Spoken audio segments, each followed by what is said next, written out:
Que va devenir la FECAFOOT? Comment est-ce qu'elle sera gérée? Est-ce qu'on va changer peut-être de sélectionneur? Qu'est-ce qui va réellement se passer? Les gens veulent savoir également, est-ce que la FECAFOOT, quelque part, a fauté peut-être dans son organisation et peut-être dans la gestion? Alors, vous qui êtes quand même proche de quelques journalistes sportifs et quelques analystes, dites-nous un peu, qu'est-ce que vous pensez, n'est-ce pas, des sorties de Samuel Eto'o et puis également du devenir de la FECAFOOT? Bon, déjà, je tiens à saluer Samuel Eto'o. C'est un frère, c'est un compatriote. C'est peut-être même, à mon avis, hein, l'étoile d'or qui est placée sur le drapeau du Cameroun. Et je ne peux que l'encourager aujourd'hui et à lui demander de tenir ferme. Parce que c'est évident que ça ne peut pas être facile pour lui. Pas du tout. Vois-tu, Odile, l'environnement est suffisamment délétère, suffisamment pourri. Les gens ont pris un certain nombre de libertés et d'habitudes là-bas. Et le changement provoque toujours ce type d'attitude. Certains parlent souvent de la théorie de la déconstruction-construction, ou, si vous voulez, même vous pouvez tout simplement inverser. Donc, pour construire, Samuel Eto'o est d'abord obligé à un moment de détruire, de s'attaquer même aux gens de son propre camp. Parce que ce sont eux qui sont dans le football depuis près de 30 ans. Et qui ont foutu tout ce que nous voyons là aujourd'hui.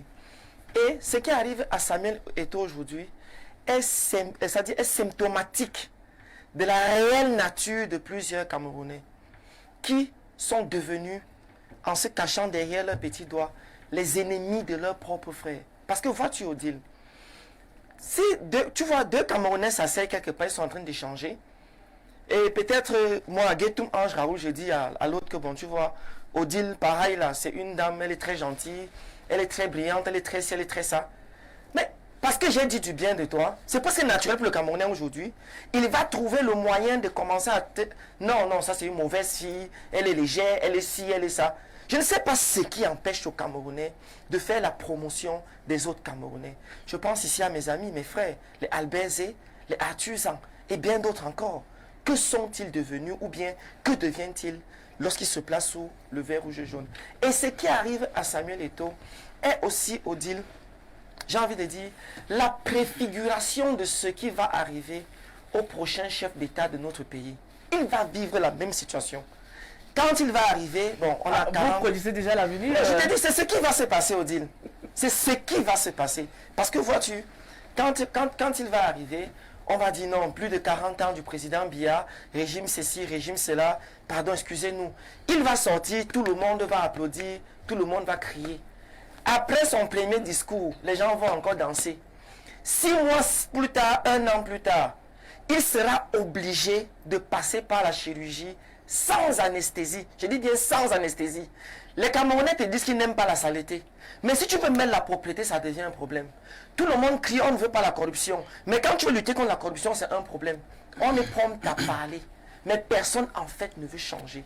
Personne ne veut passer à un nouveau paradigme. Et le prochain président, il va être obligé d'être extrêmement dur. Je dis bien chirurgie sans anesthésie. Si on veut redonner à ce pays sa réelle valeur.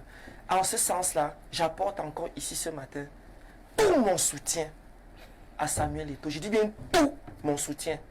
Le frère, tu es là. Continue simplement. D'ailleurs, on l'a vu sous d'autres cieux. Tu ne lâches rien. Continue simplement. Nous avons des informations, Odile. Nous savons ce qui se passe. Aujourd'hui, certains viennent nous raconter que oh, on a perdu la CAN, on a fait ceci. Odile, c'est scientifique. Le Cameroun, depuis 1900, je sais pas moi, 72, gagne la CAN en moyenne tous les 19 ans. C'est simple, hein?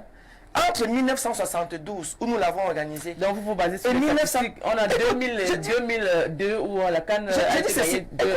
C'est simple, hein? Écoute-moi bien. Entre 1972, où on la perd dans notre propre pays ici, et 1984, où on gagne notre première CAN, le Cameroun avait gagné quoi? Il y a eu un cache-sexe en cours de route qui a été le mondial 1982. Le Cameroun n'avait rien gagné. Rien du tout. Maintenant, c'est l'équipe qui a commencé en 1972, qui arrive en maturité en 84. Quelques-uns sont partis, d'autres sont arrivés, mais avec nos satures. C'est la même équipe qui va entre 1984, 1986 qui était un peu bizarre en Égypte, là on raconte d'autres choses là, et 1988 on est 3 fois finaliste et on gagne 2 fois. Entre 88 et 2002, et 2000 autant pour moi, le Cameroun n'avait rien gagné. Et entre 88 et 2000, 22 ans, rien du tout, il dit rien.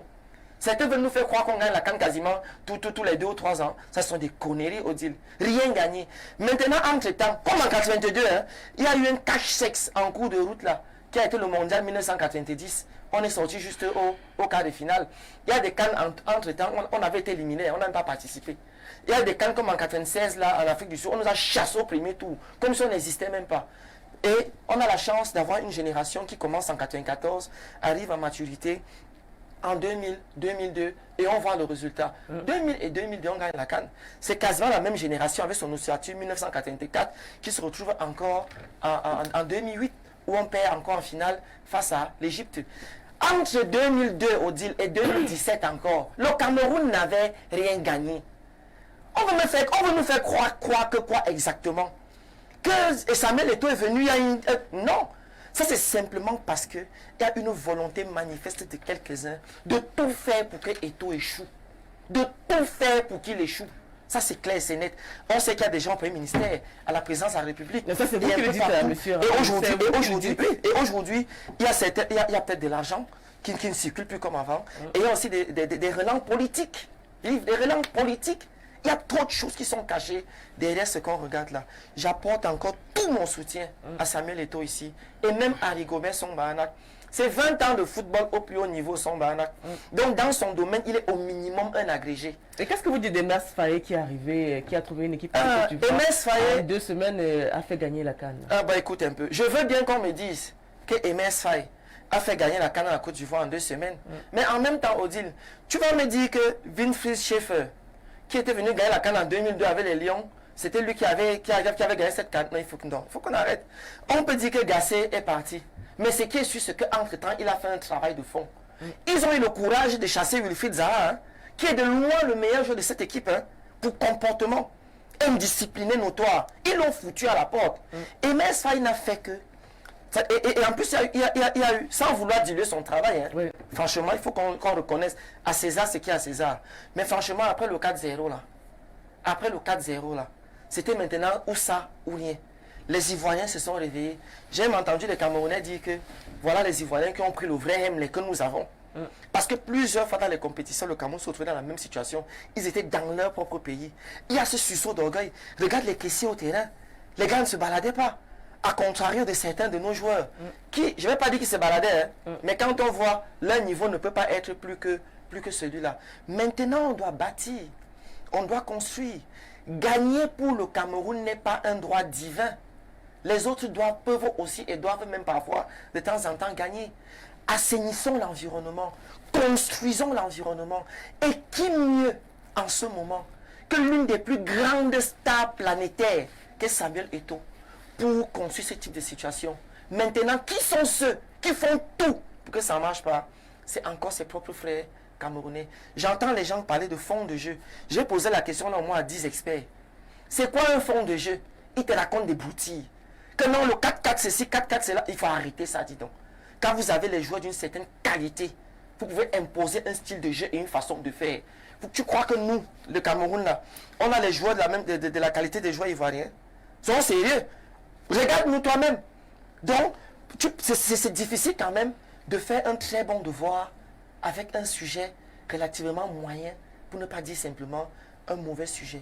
Donc, merci Ange Raoul. On sait que vous êtes pro-Edo et puis voilà. Je suis pro-Cameroun et pro-Camerounais. Merci. Et on se connaît quand même un peu, Odile.